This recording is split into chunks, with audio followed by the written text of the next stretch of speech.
Hello besties, నేను మీ సీతాఫల్ మండి పిల్ల స్వర్ణ. ఇప్పుడైతే నేను మీతో ఒక విషయం షేర్ చేసుకోవాలనుకుంటున్నానండి. అందరికీ డౌట్ రావచ్చు, ఏంటి అమ్మ ఇలా మాట్లాడుతుంది పెద్దవాళ్ళలాగాని.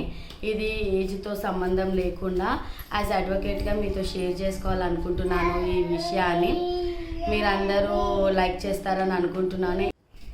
కోపంతో మనము ఎవరినైనా ఒక మాట అనేసి ఆ బంధం మళ్ళీ మనకు దగ్గర అవుతుందండి. కాకపోతే బాధతో అనే మాట ఉంటుంది కదా, అది ఎప్పటికీ మనము కలుసుకుందామన్నా కూడా కలవలేరు అనమాట.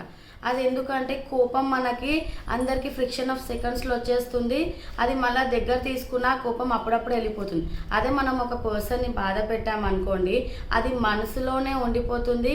అది మనం ఎంత పోవాలనుకున్నా ఆ బాధ మాత్రం పోదు.